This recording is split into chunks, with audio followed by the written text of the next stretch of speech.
Timirandhasya Jnananjana-shalakaya Chakshuranmilitam yena Tasmai Shri Gurve Namaha.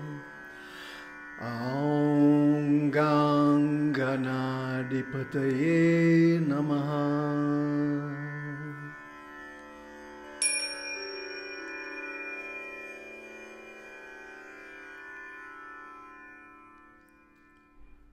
Namaste.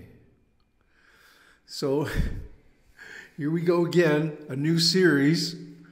This time it's on the Tripura-rahasya. And this is a wonderful book, and you're going to get so much out of this. This is where we introduce the subject of goddess worship and the importance of the Savikalpa Samadhi. So I've added that video on Nirvikalpa versus Savikalpa to this playlist. And that's going to be an important part of our discussion on this topic. So let's get right to it. Going to look at the introduction and the preface. So it begins with a preface by Major Chadwick. Now, Major Chadwick was one of the stalwart devotees of Ramana Maharshi.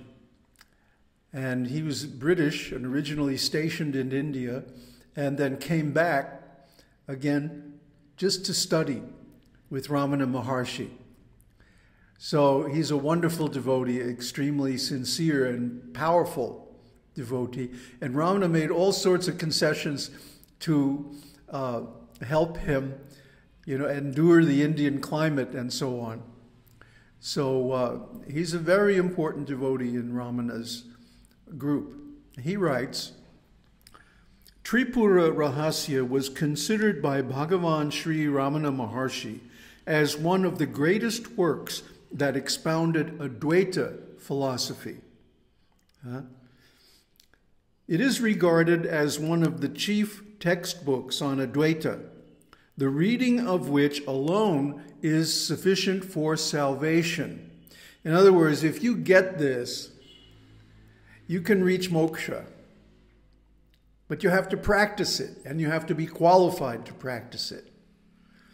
Now, Tripura, in the edition published by Ramanashramam, they translate Tripura-rahasya as the secret beyond the Trinity.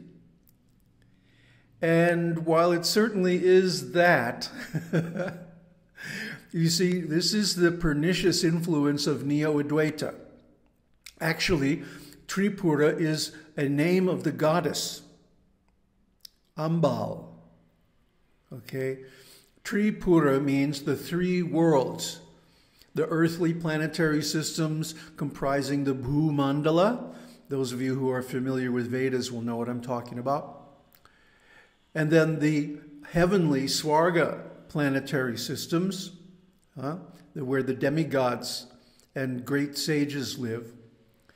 And then finally, the upper planetary systems, Maharlok, Tapolok, Jnāna-lok, and finally Brahmaloka, where the realized beings live.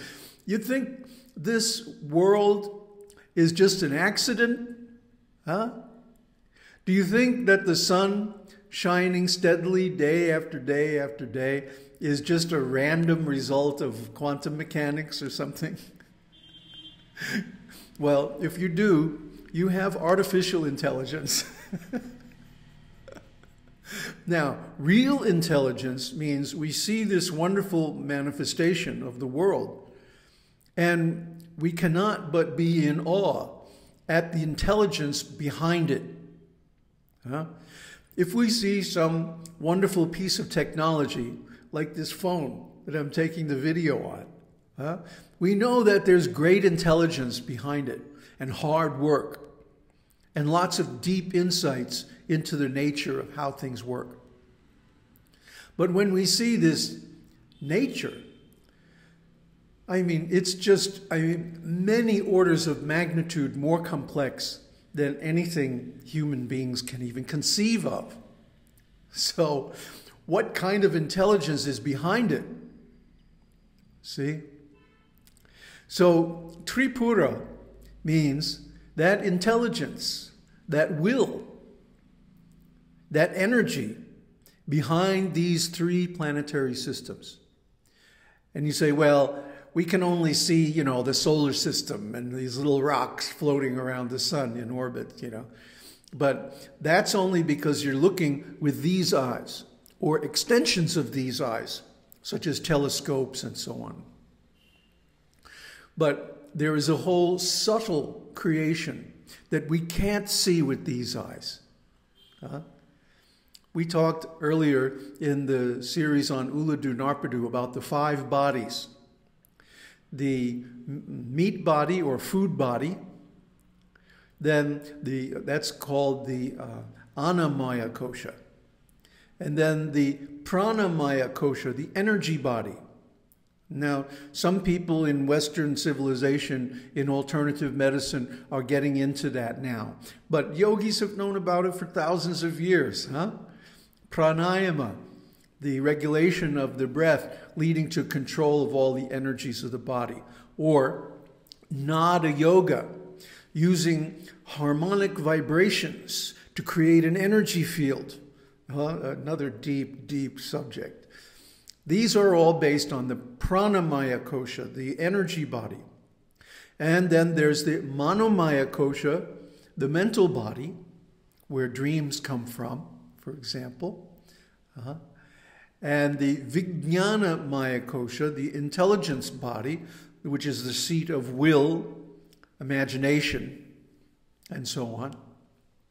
And finally, the anandamaya kosha, the bliss body, where we go at night in deep sleep. And this can all be realized by someone who becomes qualified. And the first item of qualification is to accept a guru, not just any guru, a realized guru, one who knows the truth. So we see that we can't trust these different organizations to produce unbiased translations, so we have to parse them very carefully to get to the real truth behind it. And that's why you need a guru, because everybody is biased. Everybody has some axe to grind. Everybody is trying to make a profit. Everybody has some deal going behind the scenes, isn't it? So don't take these books literally, but use them in a process of self-realization under guidance of a realized guru. Then you'll get the actual result. So to continue. Now we're reading from the introduction. This is the history of Tripura-rahasya. Mahadeva, Shiva, originally taught the highest truth to Vishnu, who in turn taught Brahma in the celestial regions, the higher planetary systems we were talking about. Later, Vishnu incarnated on earth as Sri Dattatreya, the lord of the Avadhutas, the naked sages.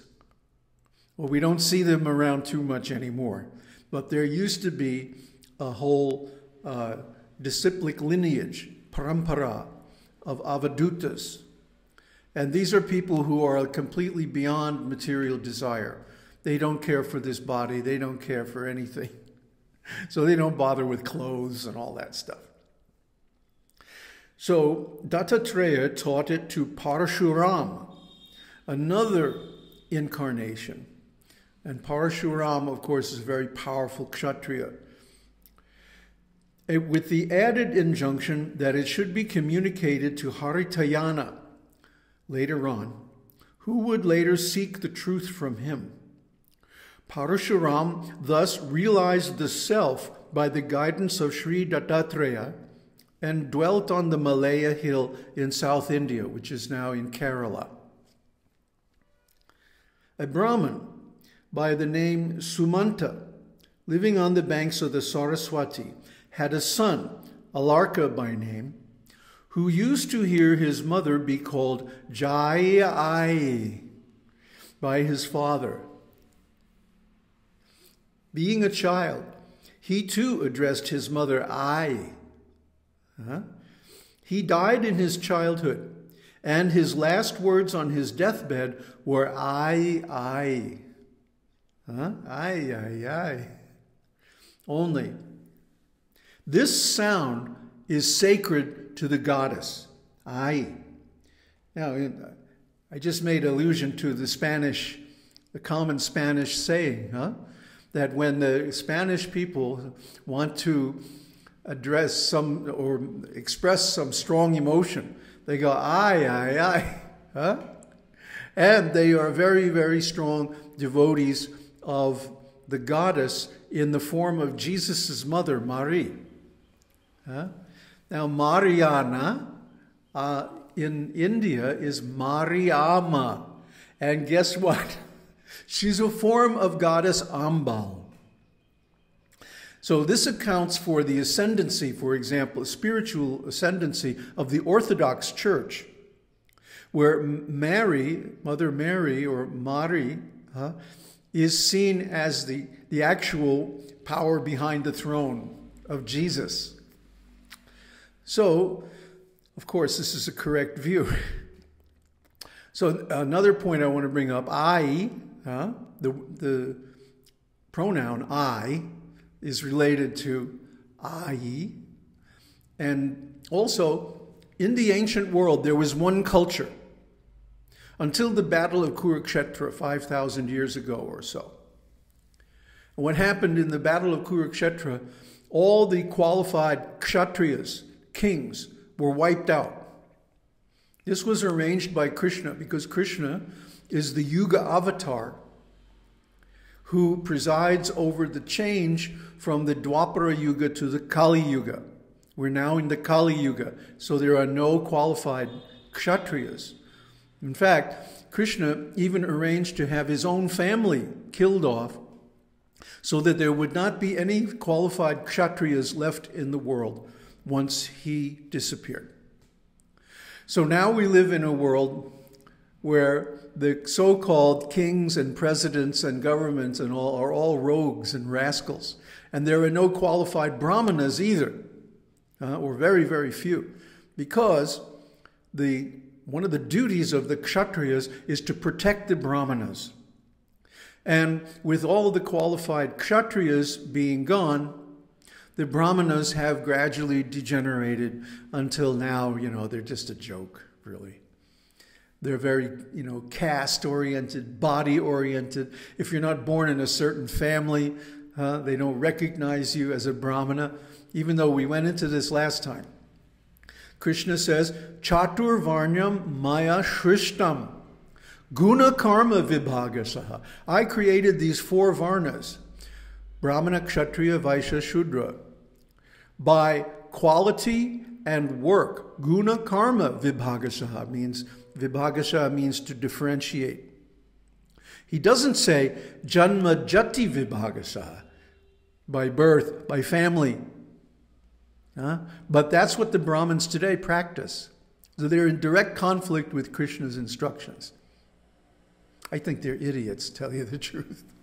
But anyway, having been uttered in all innocence and purity of mind, this I, conferred unexpected merit on the dying child. He was later born as Sumedha, the son of Harita. So he was then known as Haritayana. Ayana means a follower. So he was a follower or the son of Harita. He spiritually developed as he grew up, and he sought Parasurama to learn the highest good, who in turn imparted to him the knowledge which he had gained from Dattatreya, which is this same Tripura-rahasya. Parasurama told him also that his master had predicted the compilation of the knowledge of the highest truth by Haritayana for the benefit of mankind. Haritayana was worshipping Sri Meenakshi, another form of goddess Ambal, in the temple at Madurai in South India. Narada is such a troublemaker. He always stirs things up and makes things happen. He's like a catalytic kind of character. Narada appeared to him and said that he had come from Brahmaloka. Lord Brahma had told him that Haritayana was going to compose this wonderful book. So he wanted to see what Haritayana was going to present to the world in the form of an itihasa. An itihasa is like a supplementary Vedic literature containing the supreme spiritual truth. Although it's a supplementary book, it is giving deep conclusions. So Narada then meditated on Brahma, who appeared before them and asked what the matter was. When Narada put the whole matter before him, he turned to Haritayana and blessed him, endowing him with the ability to produce the book at the rate of 4 chapters a day, which for a book of Sanskrit poetry is very, very fast work. So the philosophy given in Tripura-rahasya is called Śrī Vidyā. Vidya means knowledge in the form of, book learning, theory. And Śrī, of course, refers to the goddess of fortune, or the wife of Vishnu, Vishnu Shakti. Now, the role of Vishnu in the Trimurti, in the Trinity, is to maintain the material creation. Brahma creates, and he is conducting the energy of passion. Vishnu maintains, and he is conducting the energy of goodness. And Shiva destroys at the end, or actually Rudra, and he is conducting the energy of ignorance, tamasa. So, as the energy of Vishnu, Śrī is pure goodness. There isn't anything more beautiful, more wonderful, and purifying than pure goodness. So we are here studying the Śrī Vidyā. Śrī Vidyā is the knowledge of the goddess which leads to ultimate moksha, liberation. Tripura-rahasya, otherwise known as Haritayana Samhita, begins with salutations to Aum and ends with Tripura is only Hring. These are very esoteric words. Woo-hoo-hoo. Now, if you get it, it begins from Aum. Aum, which represent the 3 stages of consciousness. A is waking consciousness. U is dreaming consciousness. Is deep sleep. And then the bindu is a half beat of silence after the mantra, and that represents the Turīya, the 4th. So we have Jagrat, Jagrat, and then dreaming, and then Shushupta, deep sleep, and finally Turīya, Aung. And the Mundaka Upanishad describes how to chant Aum. It's not Aum. That has no potency. That's why people can chant Om all day, and they chant Om at the rainbow gatherings and in the yoga classes, and they get nowhere. They get no realization. The proper pronunciation is Aum. So each vowel, A, U, and gets 2 full beats. There's no other word in the Sanskrit language where the vowels get 2 beats. They only get 1 beat in the Sanskrit alphabet is a, u, I, ri. Huh? So they get either half a beat or one beat. But only in the ankara do they get two beats. That's why in the beginning we chant aum. That is the proper pronunciation of aum. So this work opens with salutations to Aum, the three worlds, the three states of consciousness, the Tripura. See? And it ends with the confidential, ecstatic syllable, Hring. Okay? Hring is very confidential. Only those who know the goddess will understand the significance of it. I can't speak it publicly. I can only give it to disciples, of which I don't have any. So what can I do? This work, therefore, is only for disciples. It's not really for the public. That's why there will be certain things that I can't say during this presentation, and I'll make note of that during the presentation so you'll understand which things are too confidential for public presentation. So I'm gone over time already. I'm going to have to do another video to finish this introduction. Aum Tat Sat. Aum Harihi Aum.